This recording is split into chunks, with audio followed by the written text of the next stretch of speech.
Ayub bag صاحب، 15 اگست 2021 یہ وہ دن ہے جب امریکہ جو ہے وہ 20 سال کی جدوجہد کے بعد افغانستان میں اپنا تسلط قائم رکھنے کے بعد یہاں سے فرار ہو گیا تھا، یہاں سے چلا گیا تھا۔ اس وقت بعض دانشوروں کی رائے یہ تھی کہ اب امریکہ اس خطے کا رخ دوبارہ نہیں کرے گا ایٹ اینی کاسٹ، لیکن 1 سال کے تقریباً جو واقعات، حالات و واقعات سارے ڈیولپ ہوئے ہیں وہ آپ کے سامنے ہیں۔ آپ یہ بتائیے کہ کیا امریکہ کا رول جو ہے اس پورے سال میں ان دانشوروں کے رائے کے مطابق ہے یا اس کے برعکس ہے؟ بسم اللہ الرحمن الرحیم۔ وسیم صاحب، آپ کے سوال کے جواب دینے سے پہلے میں رضا الحق صاحب کی بات میں صرف ایک جملے کا اضافہ کروں گا۔ انہوں نے بڑی تفصیل سے بتایا ہے۔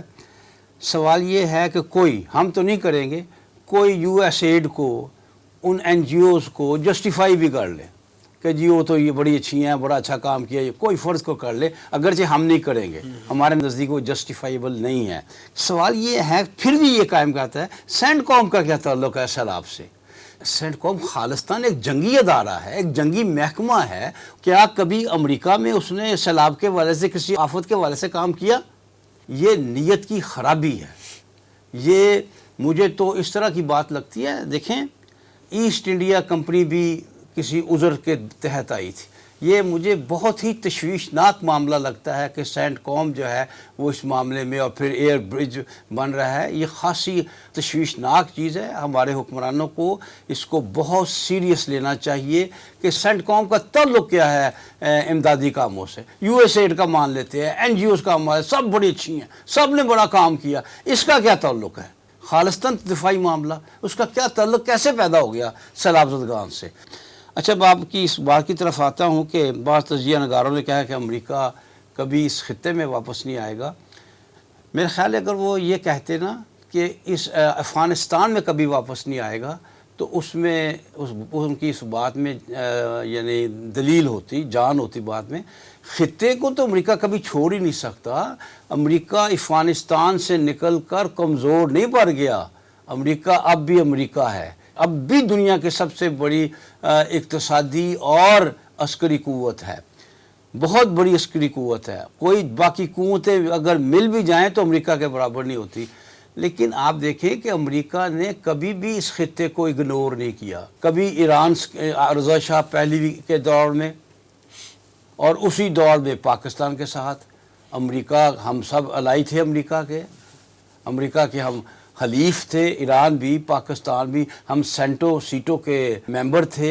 ایران میں انقلاب آیا، ادھر افغانستان میں سوویت یونین نے حماقت کی، انٹرونشن کی، تو امریکہ چپ نہیں بیٹھا۔ امریکہ کو اس وقت اسلام یاد آ گیا، تمام دنیا سے مجاہدین کو اکٹھا کر کے وہاں افغانستان میں لے آیا اور اسلام کی جنگ لڑنی شروع کر دی۔ مقصد کیا تھا؟ اس خطے میں کسی دوسرے کو آنے کی اجازت نہیں ہونی چاہیے۔ انہیں نکالا، اور پھر آپ نے دیکھا کہ خود آ گیا، اور پھر وہ جو ہے وہ جتنے وہ مجاہدین تھے وہ دہشت گرد بن گئے۔ کہنے کا مطلب یہ ہے کہ امریکہ کبھی بھی، جو دانشوروں نے کہا ہے بالکل غلط کہا ہے، کسی طرح بھی اس خطے کو کسی سطح پر اگنور نہیں کر سکتا۔ یعنی آپ دیکھیں نا، میں بات کر رہا ہوں سیکنڈ ورلڈ وار کے بعد کی، نہ اس نے پہلے کبھی اگنور کیا ہے، نہ اب اگنور کرے گا۔ اب کیا ہوا ہے، جب یہ دیکھا ہے کہ افغانستان ہاتھ سے نکل گیا ہے، اور افغان طالبان تو میں نہیں سمجھتا کہ وہ اتنی آسانی سے امریکہ کو دوبارہ گھسنے دیں گے، اس کے تو امکانات نہیں ہیں، اور ایران پہلے نکل چکا ہے، لہذا اس کی توجہ جو ہوئی ہے پاکستان کی طرف ہوئی ہے۔ کون نہیں جانتا کہ 5-7 سال سے پاکستان جو ہے امریکہ سے آہستہ آہستہ کھسک کر چین کی طرف جا رہا تھا۔ تو امریکہ نے یوں کہ میں الفاظ استعمال کروں گا کہ پاکستان پر حملہ کیا ہے، سفارتی حملہ۔ امریکہ کی طرف سے ایک بہت اہم بیان جاری ہوا ہے کہ ہم پاکستان کے F-16 جو ہیں ان کو سروسز وغیرہ کر رہے ہیں، ان کو ٹھیک ٹھاک کر رہے ہیں تاکہ پاکستان دہشت گردوں سے نبٹ سکے، اور اس معاملے میں وہ پاکستان کو $45 کروڑ کی امداد دے رہا ہے۔ اور وہ بتدریج نہیں، بڑی تیزی سے پاکستان میں جو ہے پاکستان کے معاملات میں داخل ہوئے. اسی لیے یہی وجہ ہے تشویش کی کہ بجائے اس کے کہ کوئی یو ایس ایڈ نہیں، کوئی این جی اوز وغیرہ نہیں، سینڈ کام جس کام میں لگا ہے، ایک خالصتاً جنگی ادارہ جو ہے اس کو سیلاب ملا ہے. مجھے اچھی طرح یاد ہے جب 2005 میں زلزلہ آیا تھا تو اس وقت مشرف کی حکومت تھی. تو مشرف کی حکومت ہے، مشرف کے بارے میں ایک بات طے شدہ ہے، کون ہی مانے گا.